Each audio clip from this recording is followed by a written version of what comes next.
नमस्कार, exam happy by Jharkhand channel में आपका स्वागत है। तो दोस्तों जुड़ चुका हूं मैं यहां पर आपके लिए जेटेट परीक्षा 2025-26 की तैयारी को लेकर के। तो आप सभी जेटेट का परीक्षा देने के लिए तैयार होंगे।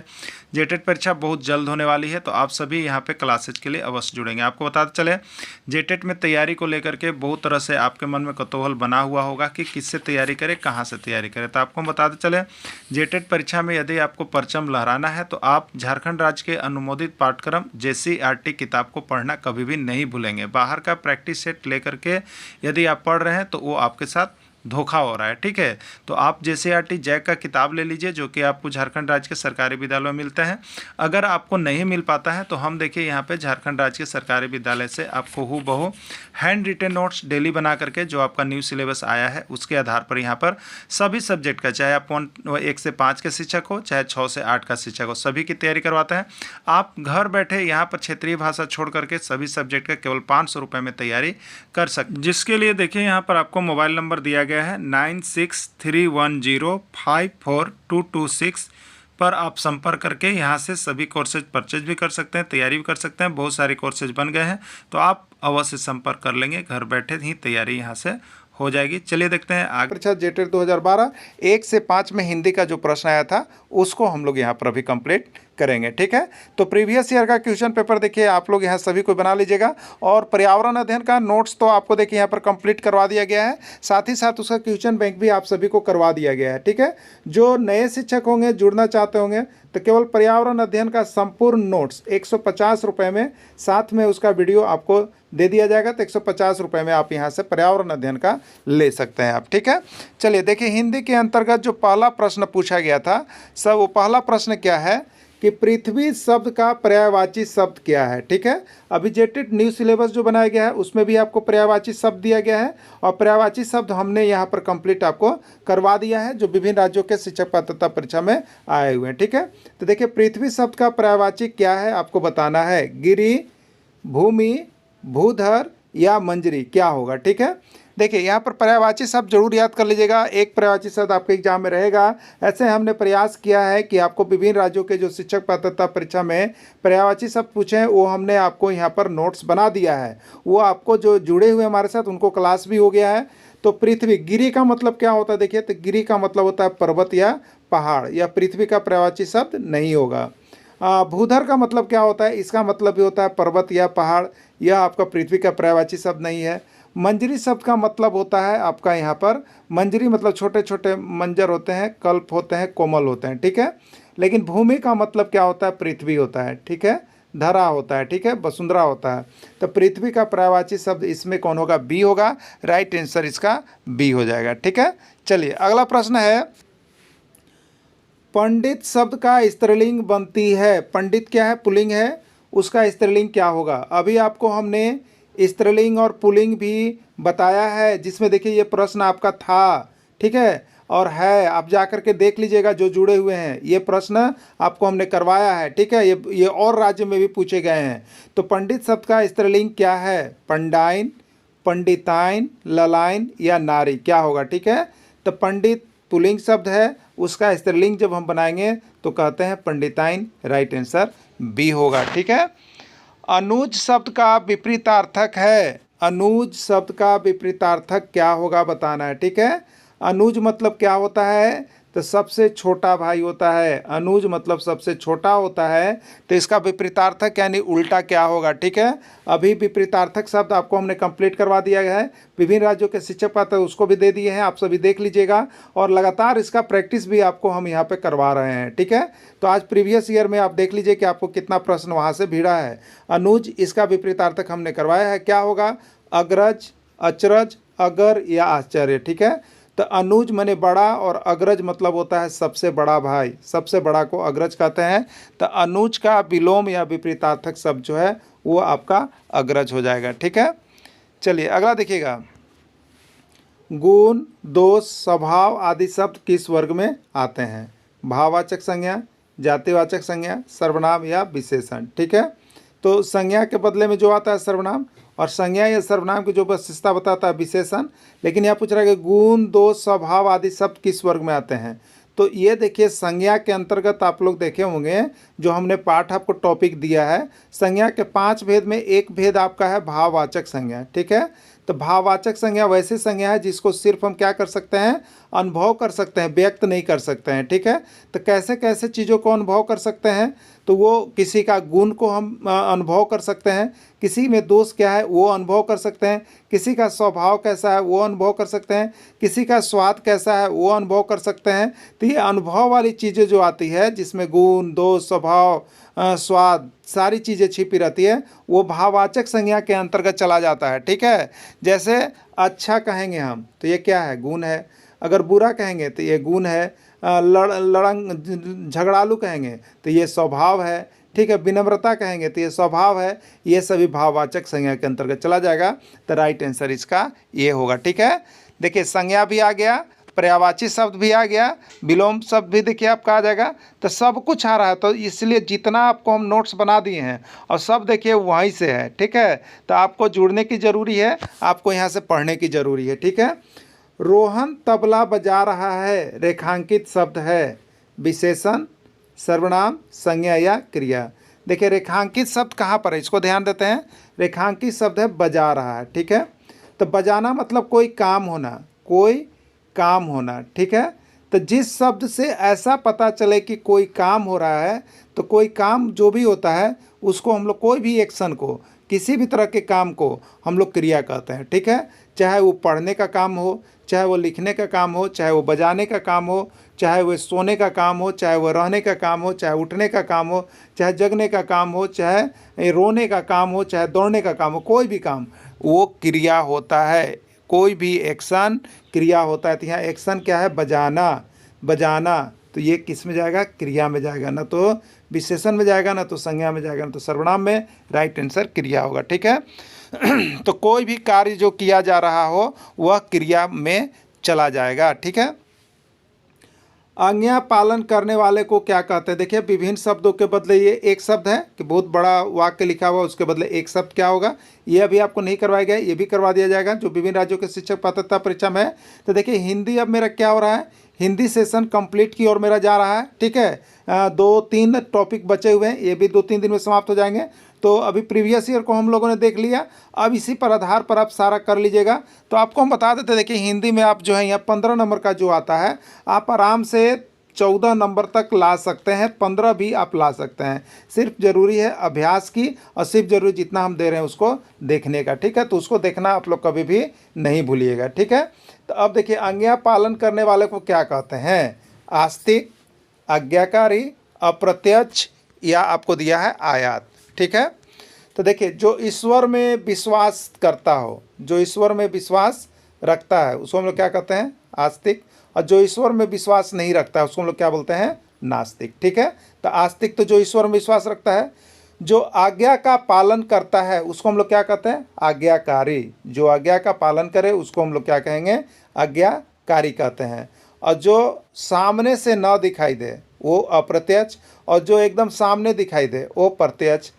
आयात किसको कहते हैं, तो कोई भी सामान जो हम बाज़ार से क्या करते हैं, बाज़ार में क्या करते हैं, खरीदते हैं, मंगाते हैं, तो वो क्या होता है, आयात। और अगर हम किसी को बेच रहे हैं तो क्या हो गया, निर्यात। ठीक है, तो ये सारा चीज़ों को करना है, तो आज्ञा पालन करने वाले को हम लोग क्या कहेंगे, आज्ञाकारी कहेंगे। बुराई, मिठाई, चतुराई शब्दों में कौन सा प्रत्यय है। ठीक है, मिठाई में कहेंगे तो मीठा जोड़ आई, तो ये मिठाई हो गया।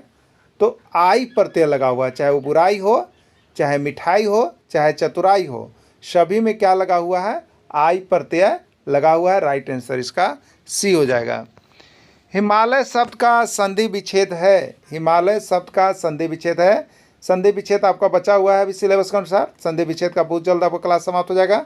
हिम जोड़ालय, ही जोड़ मालय, हिमा जोड़ लय, हिमाल जोड़ य। ठीक है, हिमालय तो क्या होता है, हिम होता है, और जोड़ क्या होता है, आलय होता है। ठीक है, हिमालय बर्फ का घर, और ये कौन सा संधि हो गया, ये स्वर संधि हो गया। ठीक है, दोनों में इसमें अ और आ का मिलन हो रहा है, तो ये स्वर संधि होगा। ठीक है, तो हिमालय का संधि विच्छेद होगा हिम जोड़ आलय।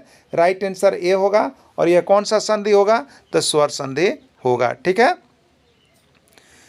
शिक्षण में छात्रों की सर्वाधिक भागीदारी संभव है। शिक्षण में छात्रों की सर्वाधिक भागीदारी कैसे संभव है?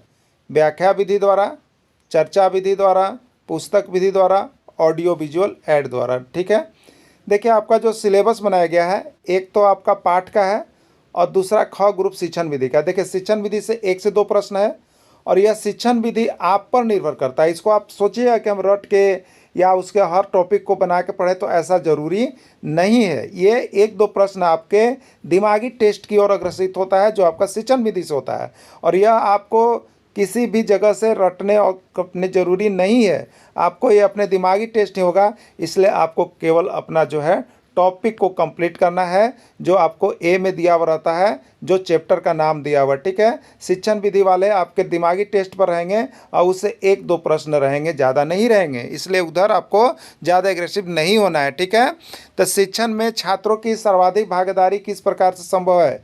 व्याख्या विधि द्वारा, चर्चा विधि द्वारा, पुस्तक विधि द्वारा, ऑडियो विजुअल ऐड द्वारा। ठीक है, सबसे पहले तो देखिए यहाँ शिक्षण का काम हो रहा है। शिक्षण का काम छात्र और शिक्षक के बीच हो रहा है, तो किस द्वारा सबसे अधिक होगा कि जिसमें सभी का भागीदारी हो, शिक्षक का भी भागीदारी हो और बच्चा भी उसमें भाग ले रहा हो। वो कैसे होगा?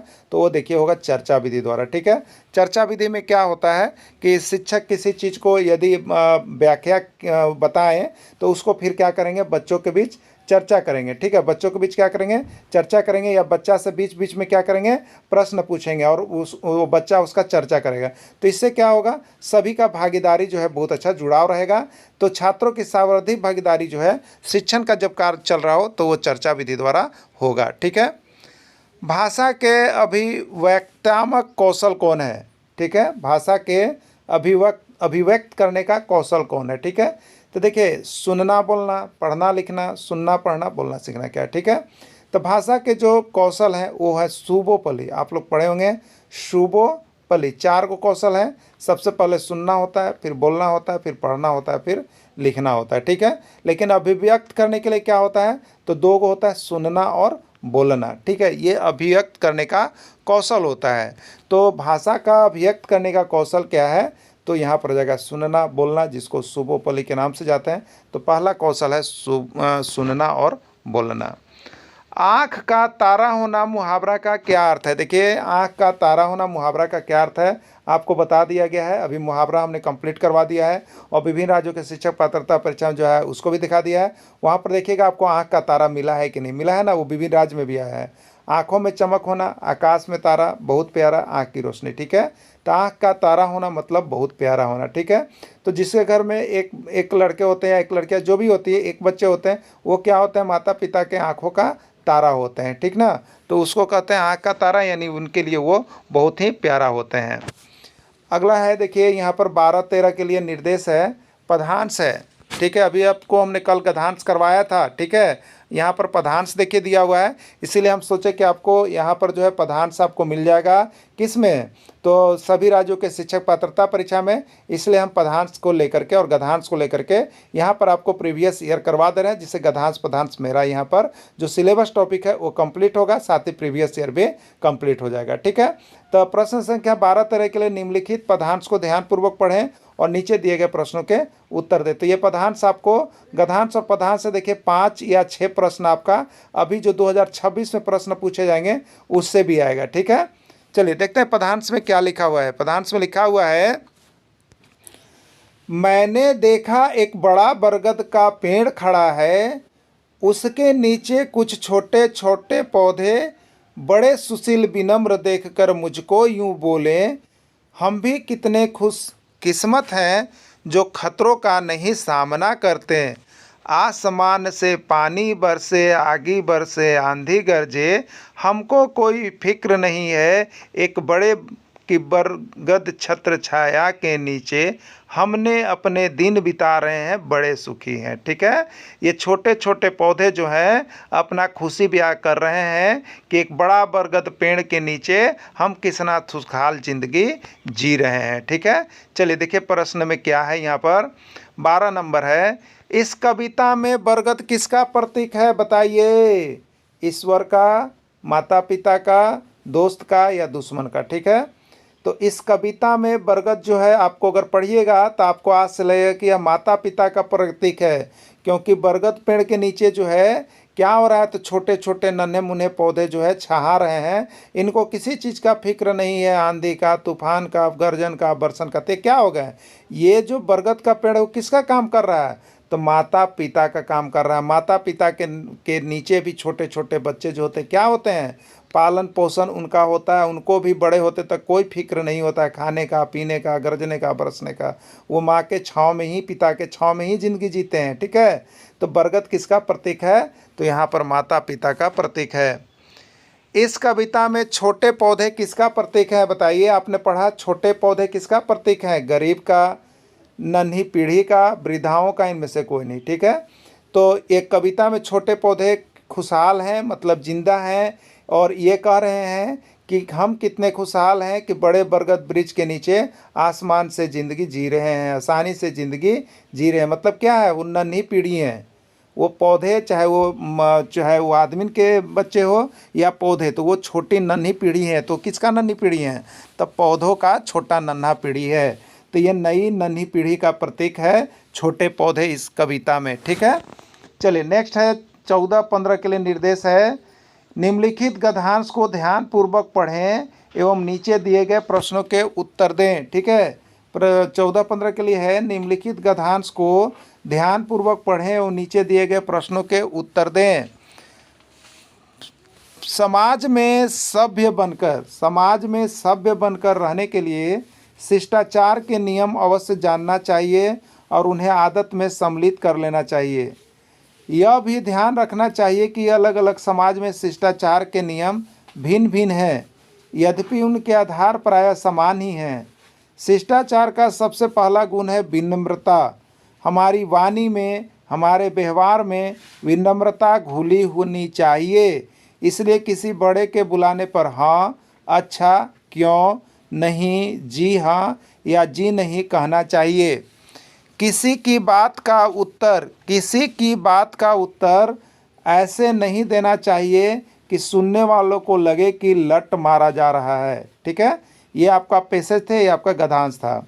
अब इसके आधार पर देखिए प्रश्न आया है कि शिष्टाचार का पहला गुण क्या है, विनम्रता, चापलूसी, तिरस्कार या कोई नहीं। ठीक है, तभी आपने पढ़ा इसमें पैसेज में कि देखिए आपको गद्यांश के आधार पर ही जवाब देना है, अपने मन से कुछ भी नहीं करना है।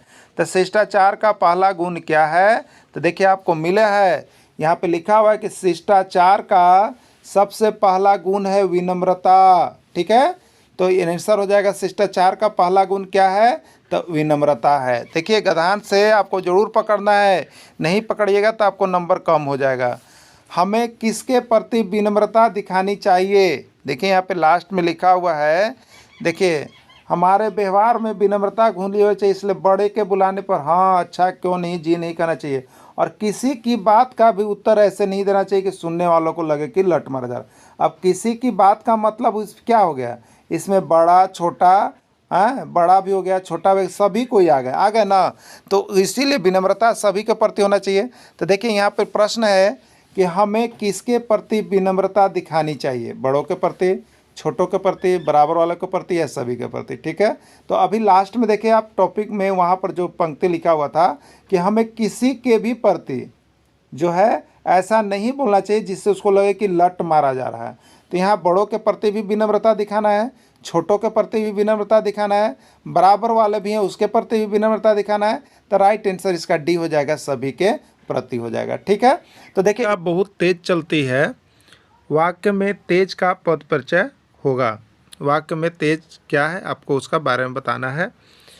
क्रिया विशेषण चलती है की विशेषता है, क्रिया विशेषण राधिका की विशेषता है, विशेषण राधिका की विशेषता है या प्रविशेषण। ठीक है, तो राइट आंसर इसका ए होगा, जो क्रिया विशेषण चलती है उसकी विशेषता है। ठीक है, क्रिया विशेषण जो चलती है उसकी विशेषता है। अगला है समासिक पदों में निहित समास के विषय में अनुपयुक्त विकल्प है। यश प्राप्त कर्म तत्पुरुष होगा, मद माता अपादान तत्पुरुष होगा, आनंदमग्न अधिकरण तत्पुरुष होगा और सत्याग्रह संप्रदान तत्पुरुष होगा। ठीक है, तो इसमें कौन अनुपयुक्त है कौन गलत है वो आपको बताना है। चलिए एक एक करके हम लोग इसको देखते हैं। यश प्राप्त, इसका मतलब हो गया जो यश को प्राप्त करता है उसको यश प्राप्त कहते हैं। तो को किसका चिन्ह होता है? कर्ता ने कर्म को। देखिए कारक वाला भी आप देख लीजिएगा, कारक के आधार पर ही यहाँ पे समास का तत्पुरुष का भेद चलता है, इसलिए कारक आपको पढ़ाया गया है। कारक का सब विभक्ति चिन्ह याद रखिएगा, ठीक है, तभी आप कुछ कर पाइएगा। तो ये तो सही है। मद माता मतलब मद से जो माता है, ठीक है। तो ये देखिए अपदान तत्पुरुष नहीं है, ये करण तत्पुरुष है, ठीक है। आनंद मग्न, आनंद में मग्न, आनंद मग्न कह दिया, आप विग्रह कीजिएगा तो होगा आनंद में जो मग्न रहता है उसको आनंद मग्न कहते हैं। और में या पर जो है किसका विभक्ति चिन्ह होता है? अधिकरण तत्पुरुष का होता है। तो ये भी सही है, ठीक है। अगला है सत्याग्रह। सत्याग्रह इसको हम लोग क्या कहते हैं? सत्य के लिए जो आग्रह है, सत्याग्रह।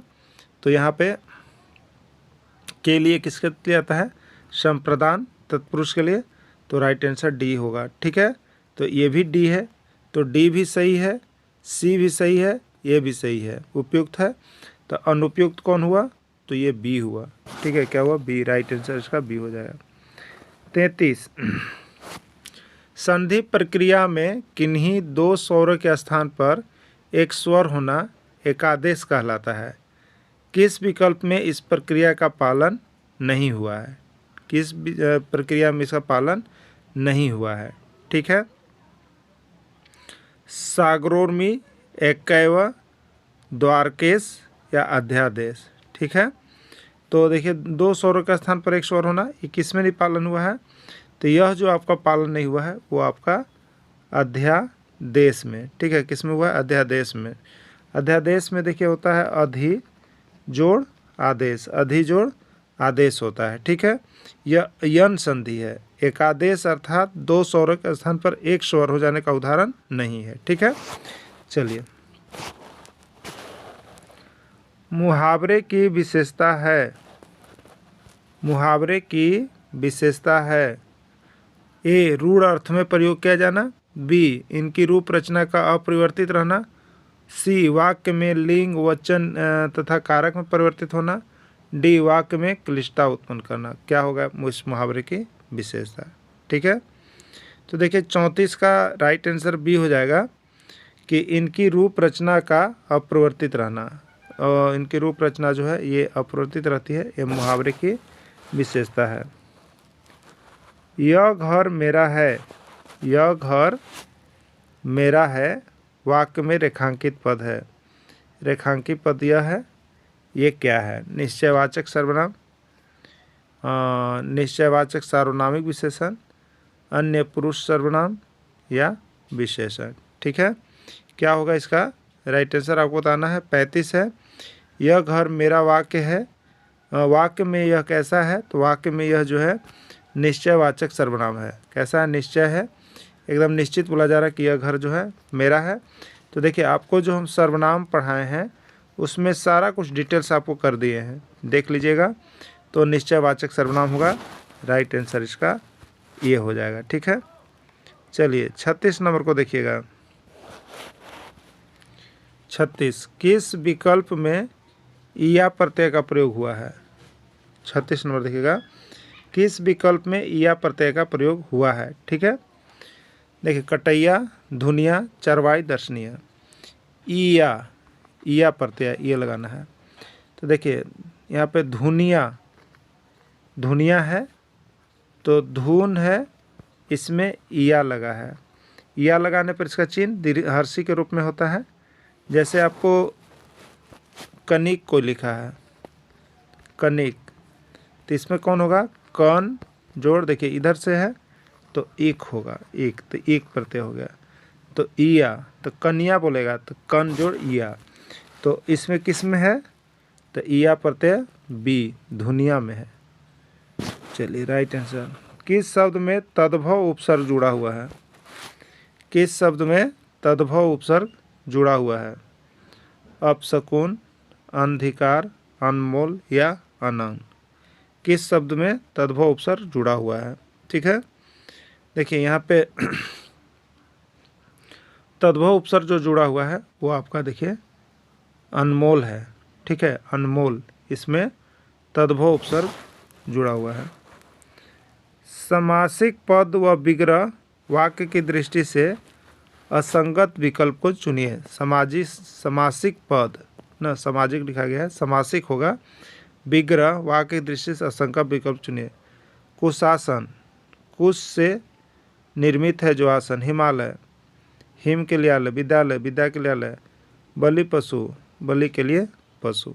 ठीक है, असंगत कौन इसमें मैंने गलत आपको लग रहा है वो बताना है। ठीक है, हिमालय, हिम के लिए आलय। विद्यालय, विद्या का आलय। बलि पशु, बलि का पशु। ठीक है, तो इसमें हिमालय होगा जो असंगत है। ठीक है, हिमालय यानी बर्फ का घर होता है।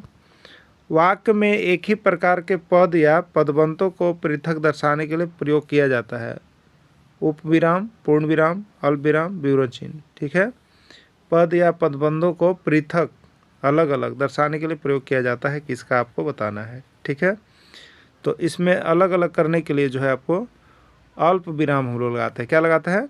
अल्प विराम का प्रयोग हम लोग करते हैं। हलंत का प्रयोग किया जाता है।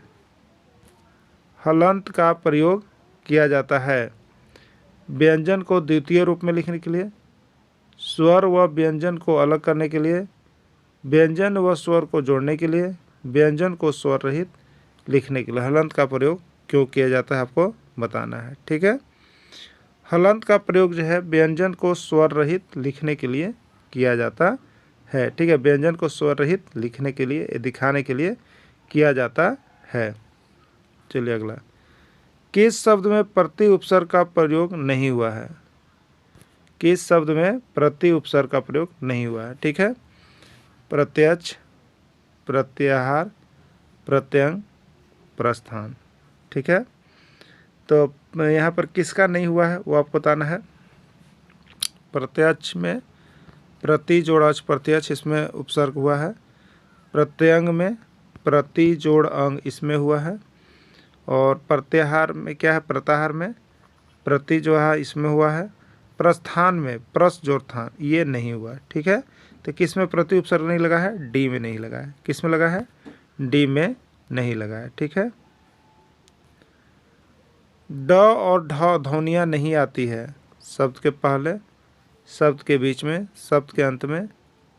बी और सी दोनों सही है। ठीक है, ड और ध ध्वनियाँ कहाँ नहीं आती है आपको बताना है। ठीक है, देखिए यहाँ पे जो ड और ध ध्वनि है वो जो है आपको ड और द ध्वनियाँ शब्द में पहले नहीं आती है, शब्द में पहले नहीं आता कहीं भी। ठीक है, तो शब्द में पहले यानी राइट आंसर इसका ये होगा, ड और ध्वनि शब्द के पहले नहीं आती है। गुणवाचक तद्धित प्रत्यय का उदाहरण नहीं है। गुणवाचक तद्धित प्रत्यय का उदाहरण नहीं है। मानसिक, प्यारा, तापसिक, सानिध्य। ठीक है, गुणवाचक तद्धित प्रत्यय का उदाहरण नहीं है, आपको बताना है। ठीक, तो सानिध्य शब्द में नहीं है, शेष तीनों गुणवाचक तद्धित प्रत्यय का उदाहरण है। ठीक है, राइट आंसर इसका सानिध्य है। वह दूध पी रहा है। वह दूध पी रहा है वाक्य में रेखांकित पद है। व्यक्तिवाचक संज्ञा कर्ता कारक, व्यक्तिवाचक संज्ञा कर्म कारक, जातिवाचक संज्ञा कर्ता कारक, जातिवाचक संज्ञा कर्म कारक। ठीक है, कौन सा आपको बताना है? दूध व्यक्तिवाचक संज्ञा कर्म कारक है। ठीक है, व्यक्तिवाचक संज्ञा कर्म कारक है आपका इसमें, तो राइट आंसर इसका 44 का बी हो जाएगा। अगला है, किस शब्द का संधि विच्छेद अशुद्ध है? कौन सा शब्द का संधि विच्छेद जो है अशुद्ध है, गलत है? शक जोड़ अंधु, शकंधु, पतत जोड़ अंजलि पतंजलि, प्रभु जोड़ दयाल प्रभु दयाल, नौ जोड़ रात्रि नवरात्रि। कौन सा अशुद्ध है आपको बताना है। ठीक है, तो देखिए इसमें प्रभु जोड़ दयाल प्रभु दयाल जो है यह संधि विच्छेद अशुद्ध है, बाकी जो है आपका सही है। ठीक है, को भाषा वन के अंतर्गत हिंदी होता है और उसमें 30 प्रश्न होते हैं। ठीक है, कितने 30 प्रश्न होते हैं, तो 30 प्रश्न आप देख लीजिएगा ये, और कितने सही होता है आप जरूर कमेंट कीजिएगा। इसमें जो आंसर है आपको जो बोर्ड के अनुसार दिया गया है वो हम आपको करवा दे रहे हैं। इसमें से हो सके यदि आपको कोई गलत लगता है तो आप कमेंट अवश्य कीजिएगा, आप अपने अनुसार कर लीजिएगा। ठीक है, चलिए प्रश्न है, भाषाई कौशल के बारे में कौन सा कथन सही है। इनका आपस में गहन संबंध होता है, ये एक दूसरे के विकास में सहायक नहीं है, इनका आपस में कोई संबंध नहीं होता है, ये कौशल बहुत सरल होता है। ठीक है, भाषाई कौशल के संबंध में क्या सही है, क्या सही है आपको बताना है। ठीक है, तो देखिए भाषाई कौशल का क्या होता है, आपस में बहुत ही गहन संबंध होता है। राइट आंसर इसका अब आप लोग यहाँ पर देखिएगा बिहार टेट में जो प्रश्न भाषा के पूछा बारे गया में था, कौन ठीक सा है? कथन सही नहीं है। भाषा के बारे में कौन सा कथन सही नहीं है आपको बताना है। भाषा स्वयं में एक नियमबद्ध व्यवस्था है, भाषा की प्रकृति परिवर्तनशील है, भाषा अन्य भाषाओं से भी शब्द लेती है, व्याकरण के आधार पर भाषा का निर्माण होता है। ठीक है, तो भाषा के बारे में कौन सा कथन सही नहीं है आपको बतलाना है। तो देखिए व्याकरण के आधार पर भाषा का निर्माण होता है, ये बिल्कुल गलत है। ठीक है, व्याकरण के आधार पर भाषा का निर्माण होता है, ये बिल्कुल गलत है। वाक्य का निर्माण होता है, भाषा का निर्माण नहीं होता है। ठीक है, चलिए प्राथमिक स्तर पर हिंदी भाषा की पाठ्यपुस्तक के निर्माण में महत्वपूर्ण है। प्राथमिक स्तर पर हिंदी भाषा की पाठ्यपुस्तक के निर्माण में महत्वपूर्ण है। हिंदी भाषा के विविध स्वरूप से परिचय, हिंदी भाषा के प्रसिद्ध लेखक से परिचय, हिंदी भाषा के लेखक लिखित परीक्षा के लिए अभ्यास, हिंदी भाषा की गेय कविताएं। ठीक है, प्राथमिक स्तर पर हिंदी भाषा की पाठ्यपुस्तक निर्माण में सहायता में क्या महत्वपूर्ण है, यही आपसे पूछा गया है। ठीक है, तो देखिए सबसे महत्वपूर्ण जो है यहाँ पर हिंदी भाषा की गेय, हिंदी भाषा के लिए सबसे महत्वपूर्ण जो होगा यहाँ पर हिंदी भाषा की गेय कविता। ठीक है, क्या होगा, गेय कविता को याद करना चाहिए। आप प्राथमिक स्तर पर किस प्रकार के बाल साहित्य का चयन करेंगे। आप प्राथमिक स्तर पर किस प्रकार के बाल साहित्य का चयन करें, जो रोचक हो, जो उपदेशात्मक हो, जिसमें छोटी छोटी कहानियाँ हो, जिसमें छोटी कविताएं हो, तो किसको आप चयन करेंगे। ठीक है, देखिए यहाँ प्राथमिक स्तर पर बाल साहित्य के लिए जो है उसका चयन करेंगे जो रोचक हो। देखिए आपको बता देते हैं हिंदी पेडागोगी आपका झारखंड में एक प्रश्न रह सकता है, वो भी नहीं रहता है, लेकिन हिंदी पेडागोगी आप बहुत अधिक कहीं से भी पढ़िएगा उसका कोई औचित्य नहीं है। ये क्या होता है, तो ये आपके दिमाग टेस्ट प्रश्न है, इसलिए आपको उसी समय देखना होगा, कहीं से ये मिलता जुलता नहीं है। ठीक है, तो ये प्रेजेंट ऑफ माइंड को देखता है, इसलिए इसके लिए आपको अलग से तैयारी नहीं करना है। ठीक है, ये क्वेश्चन बैंक सब बना लीजिए, उतना एक स्तर से रहता है तो भी ठीक, नहीं तो हर बार नया नया आता है। हिंदी भाषा के शब्दों में सटीक अर्थ निर्भर करते हैं। हिंदी भाषा के शब्दों के सटीक अर्थ किस पर निर्भर करते हैं, संस्कृत भाषा पर, हिंदी भाषा पर, संदर्भ पर, या उपयुक्त में से कोई नहीं। ठीक है, तो हिंदी भाषा के शब्दों में सटीक अर्थ जो है किस पर निर्भर करते हैं, संस्कृत भाषा पर, हिंदी भाषा पर, संदर्भ पर, उपयुक्त में से कोई नहीं। ठीक है, तो हिंदी भाषा के सटीक जो शब्दों के अर्थ हैं वो आपका यहाँ पर जो है निर्भर करते हैं, वो आपको संदर्भ पर कि किस चीज़ का संदर्भ पर यह आधारित है। मान लीजिए अपनी कक्षा में एक बच्ची हिंदी भाषा की कक्षा के दौरान अपनी भाषा का प्रयोग करती है, ऐसी स्थिति में आप क्या करेंगे।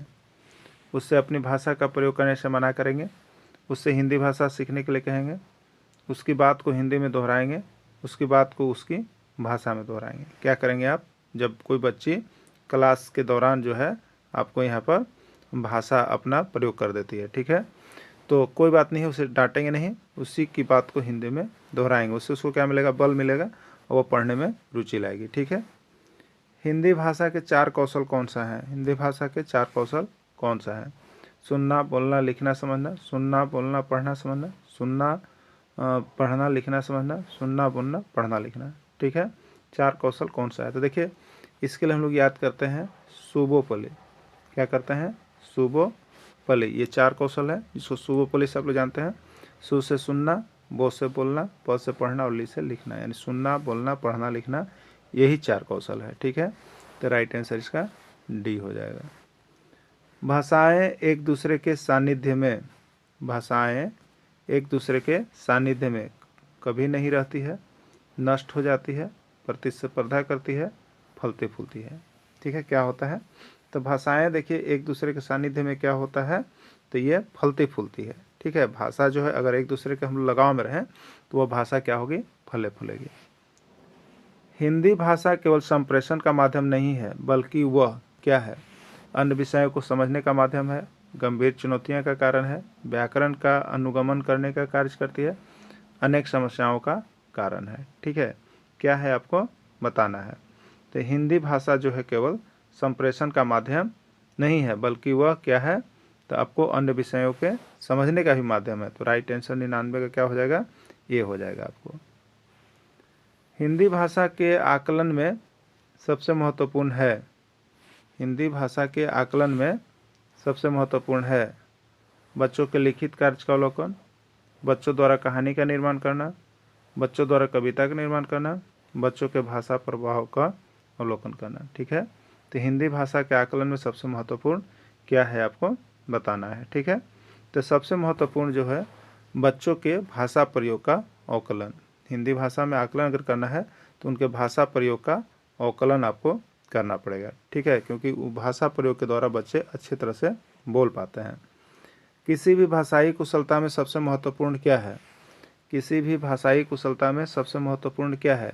रटना, सार्थक अभ्यास, अनुकरण की कुशलता या व्याकरण के नियम। क्या है आपके किसी भी भाषाई कुशलता में सबसे महत्वपूर्ण? ठीक है, तो किसी भाषाई कुशलता में सबसे महत्वपूर्ण होता है कि हम उसका जो है सार्थक अभ्यास करें। क्या करें? सार्थक अभ्यास करें। राइट आंसर इसका बी हो जाएगा। बच्चों में मौखिक भाषा के विकास के लिए आप किस पर सबसे अधिक बल देंगे? बच्चों में मौखिक भाषा का विकास करना है तो आप सबसे अधिक किस पर बल देंगे, ये आपसे पूछा जा रहा है। ठीक है, संवाद का अभिनव, कहानी पढ़ाना, कहानी सुनाना, सार्थक बातचीत। ठीक है, तो देखिए बच्चों में मौखिक भाषा के विकास के लिए हम उनसे क्या करेंगे? सार्थक बातचीत करेंगे। क्या करेंगे? सार्थक बातचीत करेंगे। राइट आंसर डी हो। बच्चों की हिंदी भाषा प्रयोग की क्षमता का आकलन करने के संदर्भ में आप किस तरह के प्रश्नों को सबसे अधिक महत्व देंगे? जिनके उत्तर निश्चित हो, जिनके उत्तर एक शब्द में दिए जा सकते हैं, जिनके उत्तर एक वाक्य में दिए जा, जिनके उत्तर में विविधता हो। ठीक है, क्या होगा इसका राइट आंसर? तो बच्चों के हिंदी भाषा प्रयोग की क्षमता आकलन के संदर्भ में आप किस तरह के प्रश्नों सबसे अधिक महत्व देंगे? तो आप सबसे अधिक जो महत्व दे सकते हैं यहाँ पे वो आपका है कि जिनके उत्तर में विविधता हो। ठीक है, जिनका उत्तर अलग अलग आते जाए तभी उनका जो है आकलन हो पाएगा। बिहार की हिंदी भाषा के पाठ्य पुस्तक में अभ्यास के शीर्षक इस प्रकार दिए गए हैं। अभ्यास के शीर्षक इस प्रकार दिए गए हैं। इनमें से किस तरह के अभ्यास बच्चों की कल्पना शक्ति का विकास करने में सर्वाधिक सहायक है? पाठ में से, पाठ से आगे, गप सुनो भाई गप, अनुमान लगाइए। किस तरह का इसमें सर्वाधिक सहायक है? ठीक है, देखिए यहाँ पर जो आंसर जारी किया गया है वो सी जारी किया है। 2, 3 और 4, पाठ से आगे, गप सुनो भाई गप और अनुमान लगाइए। ठीक है, पढ़ना कौशल सिखाने में सबसे महत्वपूर्ण है। पढ़ना कौशल सिखाने में सबसे महत्वपूर्ण है हिंदी वर्णमाला को कंठस्थ करना, हिंदी भाषा के 2 अक्षरों वाला शब्द पढ़ना, पढ़कर समझने की योग्यता, पढ़कर गीत सुनाने की क्षमता। ठीक है, पढ़ना कौशल सिखाने में सबसे महत्वपूर्ण क्या है आपको बताना है। ठीक है, तो सबसे महत्वपूर्ण क्या है इसमें आपको? तो पढ़कर समझने की योग्यता। ठीक है, पढ़कर समझने की योग्यता पढ़ना कौशल में सबसे महत्वपूर्ण यही होता है जो पढ़कर समझने की योग्यता रखता है। अगला है बिहार की हिंदी भाषा की कक्षा 2 की पाठ्य पुस्तक का नाम क्या है? ठीक है, पाठ्य पुस्तक का नाम क्या है? किसलय भाग 2, अंकुर फलक भाग 2, गोधली भाग 2, भाषा सरिता भाग 2 है। क्या है आपको बताना है। ठीक है, तो बिहार में जो चलता है उस पुस्तक का नाम है अंकुर फलक भाग 2। बिहार की हिंदी भाषा की पाठ्य पुस्तक में दिए गए तारांकित पाठ का उद्देश्य क्या है? पाठों की संख्या को बढ़ाना, पढ़ने की कुशलता का विकास करना, परीक्षा के लिए सरल सवाल पूछना, रोचक रचनाओं को शामिल करना। ठीक है, तो बिहार की हिंदी भाषा के पास तारांकित पाठ का उद्देश्य क्या है? ठीक है, तो तारांकित पाठ का उद्देश्य क्या है? तो देखिए यहाँ पर जो आपके तारांकित प्रश्न आते हैं, कौन से प्रश्न आते हैं? तारांकित प्रश्न आते हैं। उसका मुख्य उद्देश्य जो आपको हो जाता है वो है पढ़ने की कुशलता का विकास करना। क्या होता है? पढ़ने की कुशलता का विकास करने के लिए तारांकित प्रश्न होते हैं।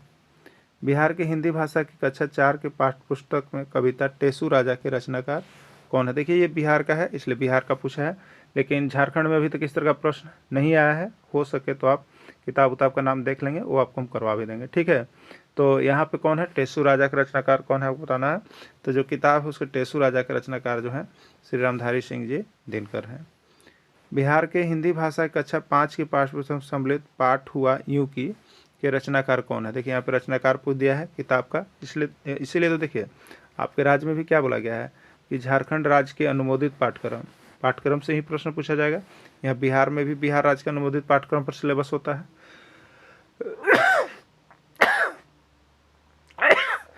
इसलिए आपको अपना राज्य का किताब पढ़ के जाना है। ठीक है, तो कौन है इसके? 109। इसका राइट आंसर सी हो जाएगा, श्री भीष्म साहनी। बिहार की हिंदी भाषा की कक्षा 3 के पाठ्य पुस्तक में विविध विधाओं के पाठ देने का उद्देश्य क्या हुआ? बच्चों को हिंदी भाषा के साहित्य से परिचित कराना, बच्चों को हिंदी भाषा के विविध स्वरूप से परिचित कराना, बच्चों को रचनाकारों से परिचित कराना, बच्चों को विविध प्रकार के अभ्यास कार्य देना। ठीक है, क्या इसका राइट आंसर हो जाएगा? तो देखिए इसका है बच्चों को हिंदी भाषा के विविध स्वरूप से परिचित कराने के लिए बिहार की हिंदी भाषा 3 पाठ्य पुस्तक में विविध देने का उद्देश्य है। 111 से 120 तक इस गद्यांश को पढ़कर इसके नीचे दिए गए प्रश्नों के सबसे उचित विकल्प का चयन करना है। देखिए 9 गो गद्यांश, 111 से लेकर 120 तक आपको गद्यांश दिया हुआ। ठीक है, रमजान का महीना शुरू हो गया था, लोग रोजे रखने लगे थे। 10 साल का नन्हा असलम भी रोजा रखने की जिद करने लगा। उसकी अम्मी ने उसे बहुत समझाया, बेटा अभी तुम बहुत छोटे हो, रोजे में दिन भर कुछ भी नहीं खाया जाता, अभी तुम्हारी उम्र ही क्या है, जब तुम बड़े हो जाओगे तब रोजे रख लेना। इतना समझाने पर भी असलम नहीं माना। उसने तय कर लिया कि वह रोज़ा जरूर रखेगा, तो उसके लिए नए कपड़े पसंद भी कर लिए थे। रहीम चचा की दुकान पर टंगा कुर्ता पजामा उसे बहुत पसंद था। उसके ऊपर टंगी जोरी की कढ़ाई वाली सादरी तो उसे अपने तरफ खींचने लगती थी। असलम अपनी मम्मी के साथ रहता था। उसके अब्बा का इंतकाल हो चुका था। उसके और कोई भी भाई बहन नहीं थे। असलम की अम्मी दिन भर चिकन कपड़ों पर कढ़ाई करती थी। उससे जो थोड़े बहुत पैसे मिलते उसे किसी तरह रूखी सूखी रोटी और असलम की पढ़ाई चल रही थी। असलम की अम्मी हमेशा सोचती थी कि असलम जब पढ़ लिख जाएगा और बड़ा होकर कमाने लगेगा तो उनकी सारी परेशानियां दूर हो जाएगी। इसलिए वो घर की हालत ठीक न होने के बावजूद मेहनत करके असलम को पढ़ा रही थी। असलम ने रोज़े रखने शुरू कर दिए थे। वह सुबह 4 बजे अपनी मम्मी के साथ उठ जाता और जो कुछ थोड़ा बहुत अम्मी बना देती चुप खा लेता। फिर दिन भर वह कुछ भी नहीं खाता, पानी तक नहीं पीता। इस बीच वो स्कूल जाता। यह देखकर उसकी मम्मी को चिंता होने लगती। वह असलम को समझाती कि बच्चों के लिए पानी पीने और थोड़ा बहुत खाने की छूट होती है, पर वह नहीं मानता और शाम को अपनी अम्मी के साथ ही रोज़ा खोलता।